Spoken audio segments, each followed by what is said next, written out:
Thank you very much. Thank you.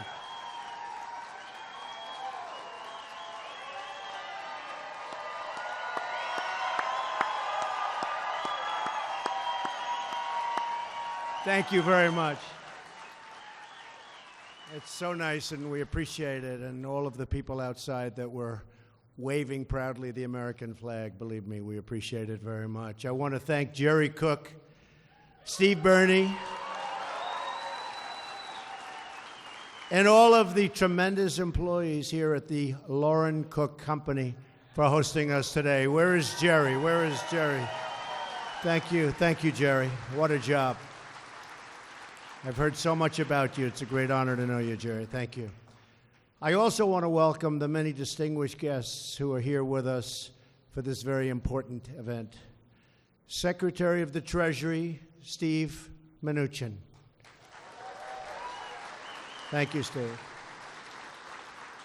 Secretary of Commerce, Wilbur Ross.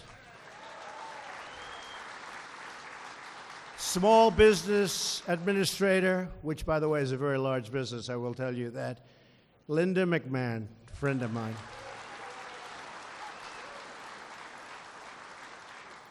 And from the purely political world, a really great friend who did such an incredible job with his beautiful wife at the inauguration, Senator Roy Blunt. Thank you. Thank you. Where's Roy? Thank you, Roy.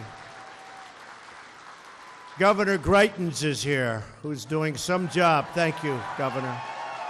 Special. Lieutenant Governor Parson. Lieutenant Governor. Thank you, Lieutenant Governor. And our great members of Commerce, I want to thank you all for coming. There's so many. I was asking the governor and Roy, I said, do you think I should announce them all? I have so many.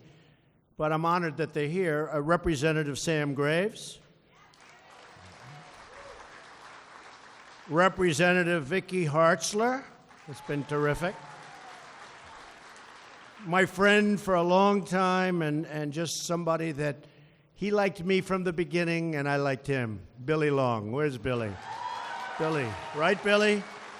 Right from the beginning. Blaine Luetkemeyer. Where's Blaine? Good. Thank you, Blaine. Representative Jason Smith. Jason, thank you for everything, Jason. Representative Ann Wagner. Hi, Ann. Good job, Ann. And, I don't know, we have so many more. Anybody I forgot? Right? Everything okay? Good, I got it. You I remember more than anybody. Thank you all very much. I appreciate it. And to the congressmen, congresswomen, we very much appreciate you all being here. Thank you very much. Before we begin, I'd like to take a few moments to discuss the deeply tragic situation in Texas and Louisiana. As we all know, our Gulf Coast was hit over the weekend with a devastating hurricane of historic proportion.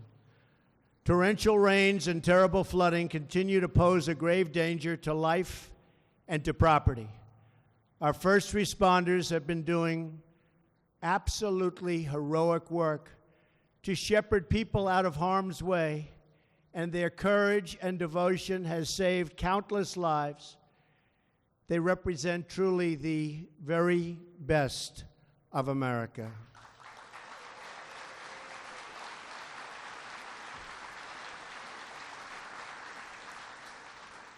We must be vigilant. We must protect the lives of our people. I was on the ground in Texas yesterday to meet with Governor Abbott, who is doing, by the way, an incredible job, and local officials so that we could coordinate the very big and unprecedented federal response. In difficult times such as these, we see the true character of the American people, their strength, their love, and their resolve. We see friend helping friend, neighbor helping neighbor, and stranger helping stranger. And together, we will endure and we will overcome.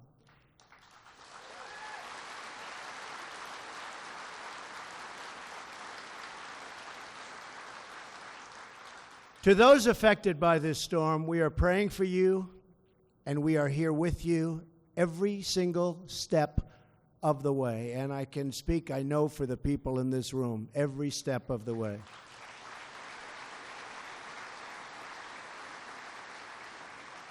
To those Americans who have lost loved ones, all of America is grieving with you, and our hearts are joined with yours forever. The citizens of Texas and the Gulf Coast need all the prayers, support, and resources our communities have to offer. Recovery will be tough, but I have seen the resilience of the American spirit firsthand all over this country. To the people of Houston and across Texas and Louisiana, we are here with you today. We are with you tomorrow, and we will be with you every single day after to restore, recover, and rebuild. Our thoughts and prayers remain firmly with the citizens and our fellow people, great, great people, all affected by this tragedy. We're also glad to be back in the heartland with the very, very fine folks of Missouri.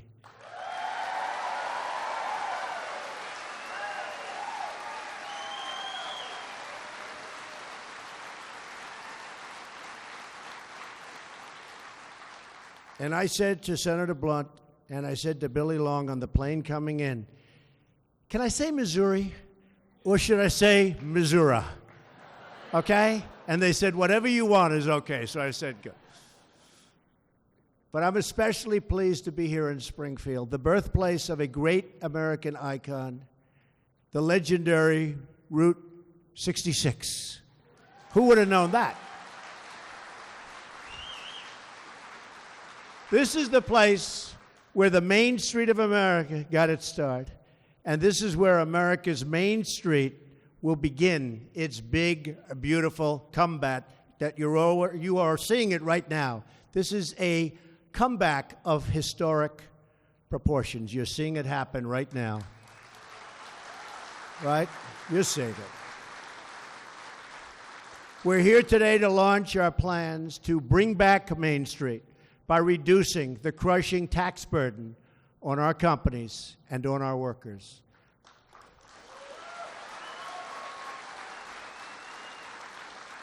Our self-destructive tax code cost Americans millions and millions of jobs, trillions of dollars, and billions of hours spent on compliance and paperwork. And you have seen what's happening with regulations. They're going fast. We need regulations, but many of them are unnecessary, and they are going fast.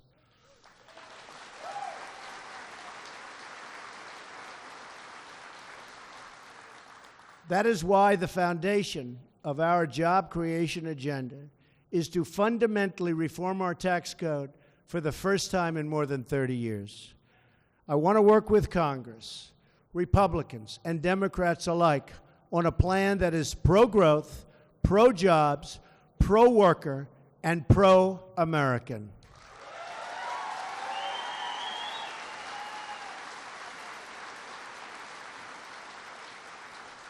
There is no more fitting place to launch this effort than right here in the American heartland, surrounded by hardworking men and women whose skill, determination, and drive are truly second to none.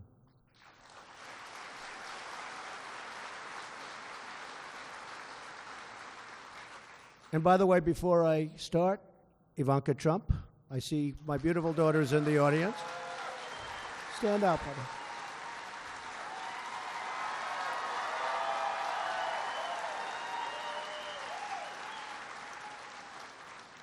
She's working very hard. I'm very proud of Ivanka.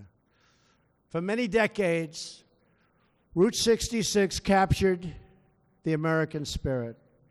The communities along this historic route were a vivid symbol of America's booming industry. Truck drivers hauled made-in-America goods along this vital artery of commerce. Families passed through bustling towns on their way to explore the great American West, and high-quality manufacturing jobs lifted up communities. gave Americans a paycheck that could support a family. Mr. Cook is a great example of the people that do it. Yeah. Stand up, Mr. Stand up. Yeah.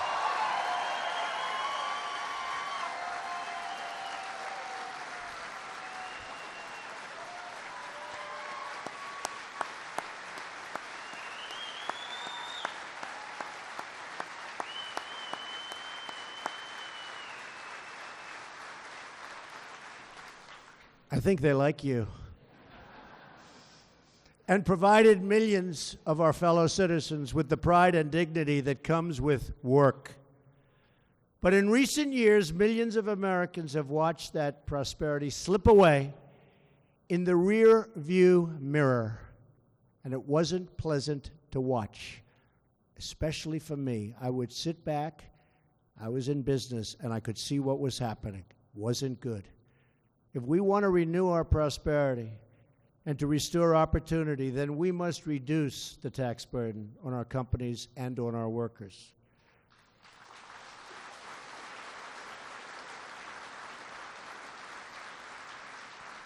In the last 10 years, our economy has grown at only around 2% a year. You look at other countries and you look at what their GDP is. They're unhappy when it's 7, 8, 9. And I speak to them, leaders of the countries. How are you doing? Not well, not well. Why? GDP is down to 7%. And I'm saying we were hitting 1% just a number of months ago.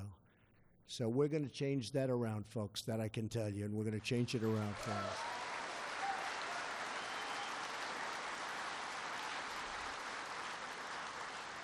And today, a very appropriate day that this should happen, we just announced that we hit 3% in GDP. It just came out.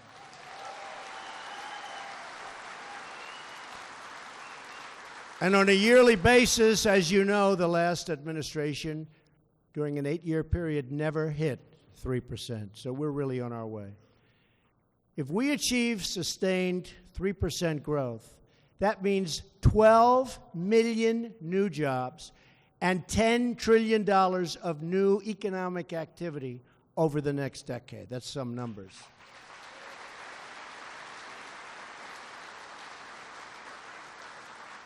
And I happen to be one that thinks we can go much higher than 3%. There's no reason why we shouldn't.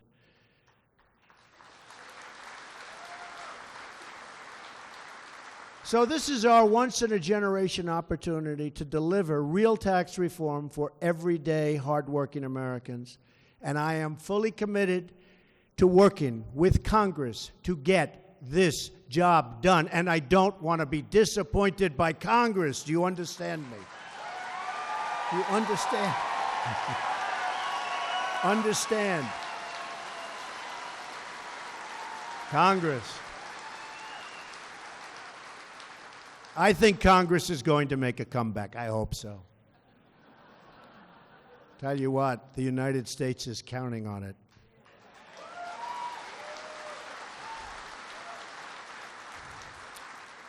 Here are my 4 principles for tax reform. First, we need a tax code that is simple, fair, and easy to understand. That means getting rid of the loopholes and complexity that primarily benefit the wealthiest Americans and special interests. Our last major tax rewrite was 31 years ago. It eliminated dozens of loopholes and special interest tax breaks, reduced the number of tax brackets from 15 to 2, and lowered tax rates for both individuals and businesses. At the time, it was really something special.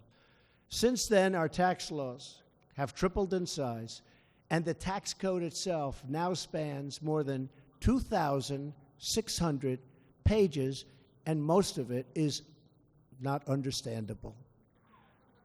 Tax rates have increased, and special interest loopholes have crept back into the system. The tax code is now a massive source of complexity and frustration for tens of millions of Americans. In 1935, the basic 1040 form that most people file had 2 simple pages of instruction. Today, that basic form has 100 pages of instructions, and it's pretty complex stuff. The tax code is so complicated that more than 90% of Americans need professional help to do their own taxes. This enormous complexity is very unfair. It disadvantages ordinary Americans who don't have an army of accountants while benefiting deep-pocketed special interests. And most importantly, this is wrong. First and foremost, thank you. First and foremost, our tax system should benefit loyal, hardworking Americans and their families.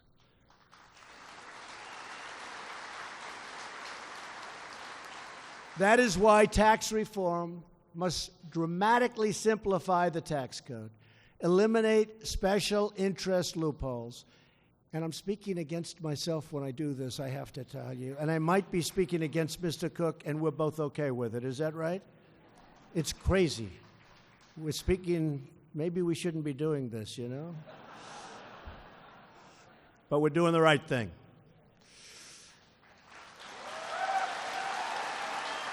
True.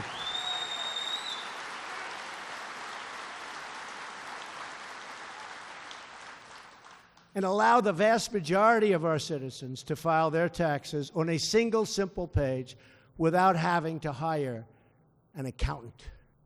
Second, we need a competitive tax code that creates more jobs and higher wages for Americans. It's time to give American workers the pay raise that they've been looking for many, many years.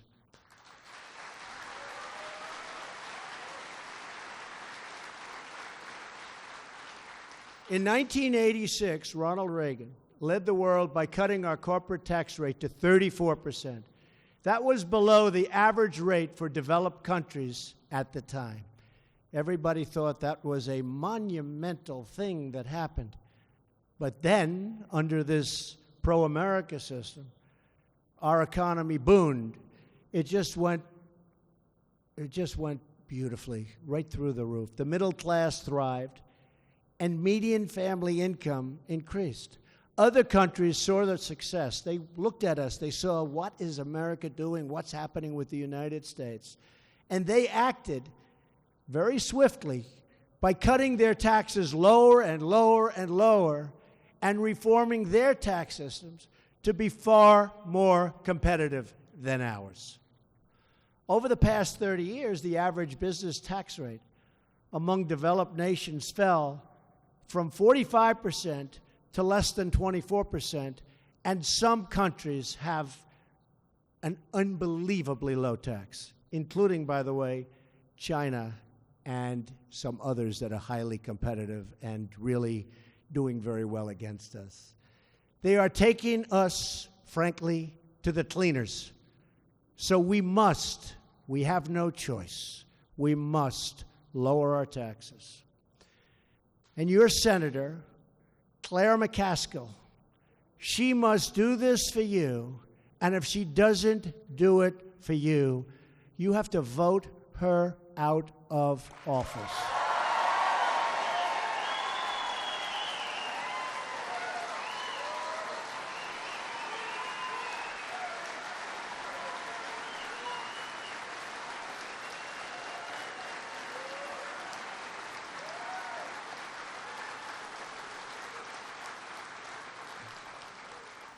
She's got to make that commitment.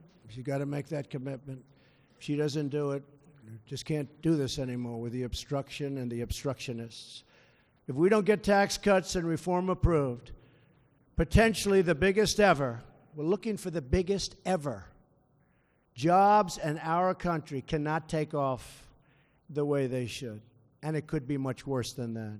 But at a minimum, they won't take off the way they should.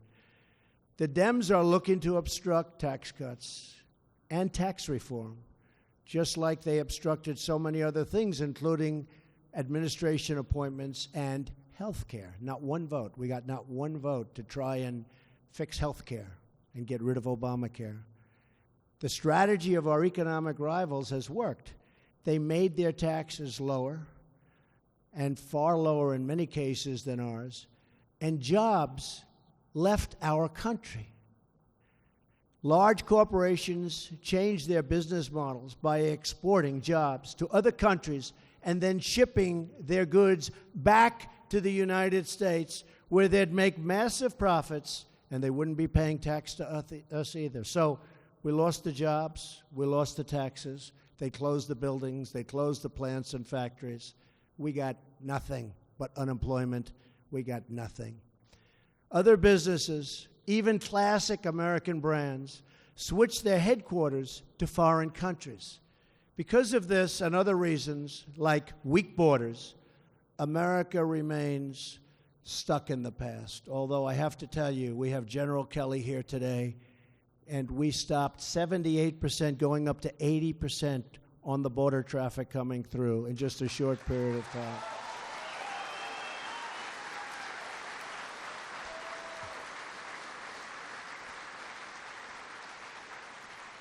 He's done some job. Whole different world out there right now. Today, we are still taxing our businesses at 35%, and it's way more than that.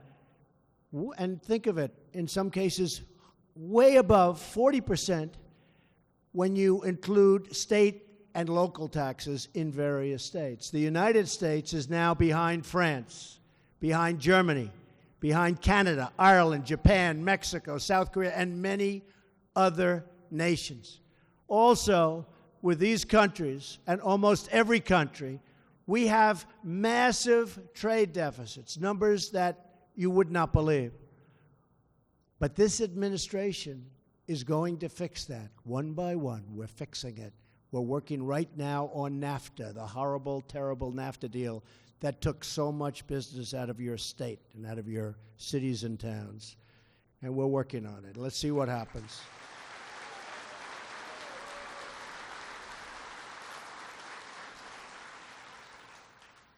Mexico is not happy. But as I told them, you made a lot of money for a lot of years and everybody left you alone.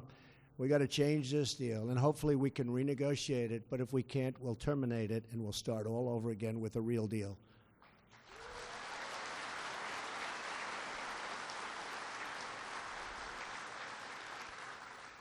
So when it comes to the business tax, we are dead last. Can you believe that? So this cannot be allowed to continue any longer. America must lead the way, not follow from behind. We have gone from a tax rate that is lower than our economic competitors to one that is more than 60% higher. We have totally surrendered our competitive edge to other countries. We have totally surrendered. We're not surrendering anymore.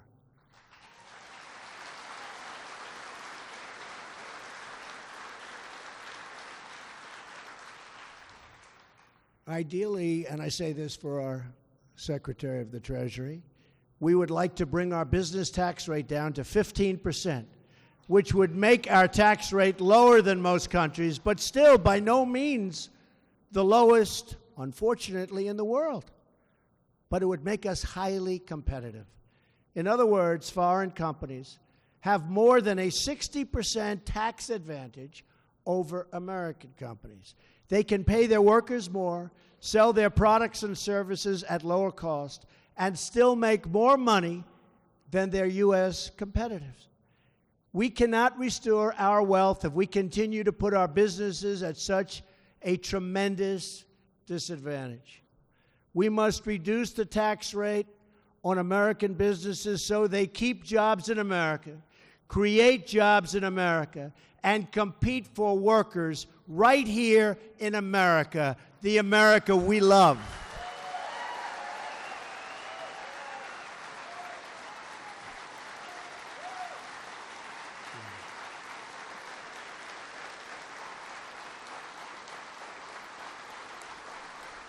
Thank you. Thank you very much. Because when businesses compete for labor, your wages will go up. Lower taxes on American business means higher wages for American workers, and it means more products made right here in the USA.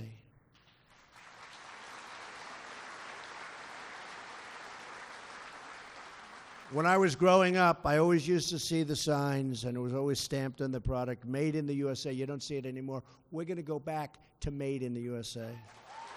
Made in the USA.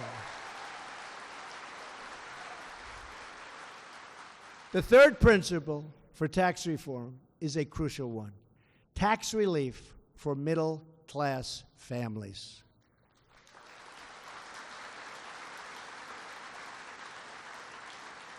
In a way, and I've been saying this for a long time, they've been sort of the forgotten people. But they're not forgotten any longer, I can tell you that. We will lower taxes for middle-income Americans so they can keep more of their hard-earned paychecks, and they can do lots of things with those paychecks. And that really means buying product ideally made in this country, but that means they'll go out and they'll spend their money, and it will be a beautiful thing to watch. This includes helping parents afford child care and the cost of raising a family. That's so important to Ivanka Trump.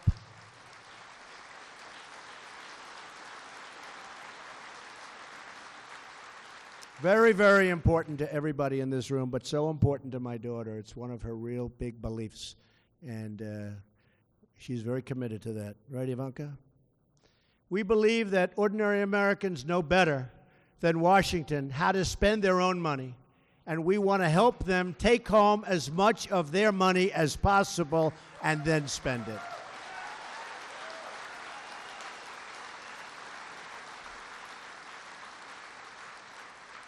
So they'll keep their money, they'll spend their money, they'll buy our product, our factories will be moving again, companies are going to move back into our country, jobs are going to prosper, and our country is going to be just like it says on that beautiful red hat.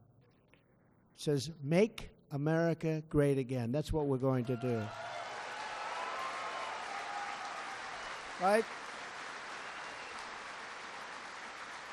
Fourth and finally, we want to bring back trillions of dollars in wealth that's parked overseas.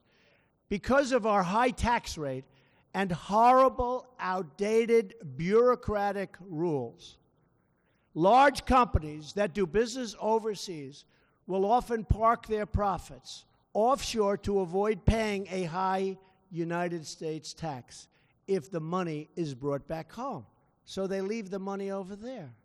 The amount of money we're talking about is anywhere from $3 to $5 trillion. Can you believe that? By making it less punitive for companies to bring back this money, and by making the process far less bureaucratic and difficult, we can return trillions and trillions of dollars to our economy and spur billions of dollars in new investments in our struggling communities and throughout our nation. It's time to invest in our country, to rebuild our communities, and to hire our great American workers.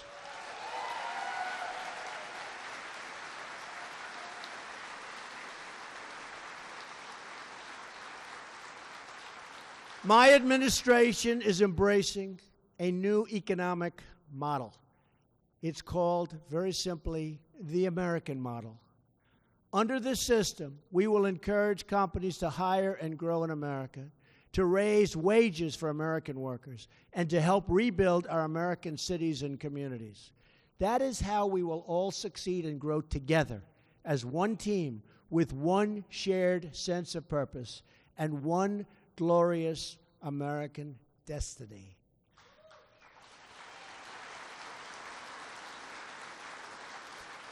So today I'm calling on all members of Congress, Democrat, Republican, and Independent, to support pro-American tax reform. They have to do it. It's time. They have to do it. It is time. I'm calling on Congress to provide a level playing field for our workers and our companies, to attract new companies and businesses to our shores, and to put more money into the pockets of everyday hardworking people and also into the pockets of our companies so they can continue to grow and expand.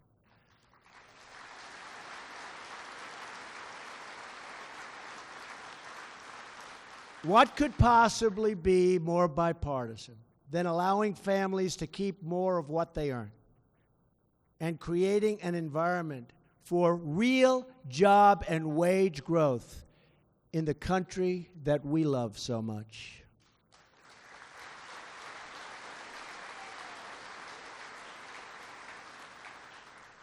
So let's put, or at least try to put, the partisan posturing behind us and come together as Americans to create the 21st century tax code that our people deserve.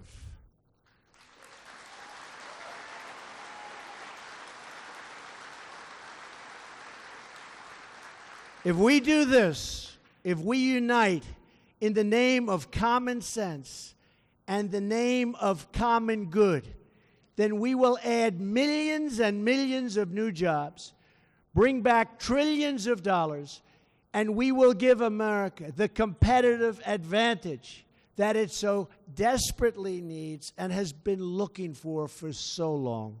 It's time.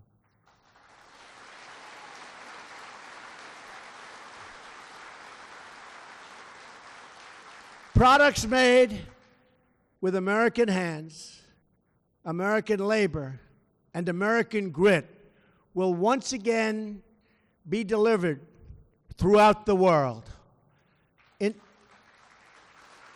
That's true. True. It's time. Instead of exporting our jobs, we will export our goods.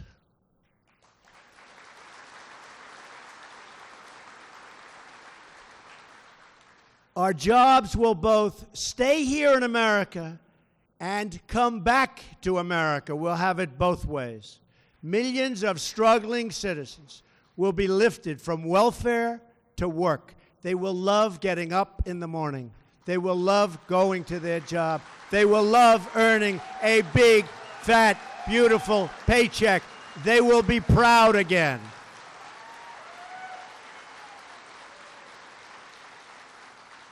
That is the future I want for our people. That is the future I want for America, a nation where we are proud, prosperous, united, and free.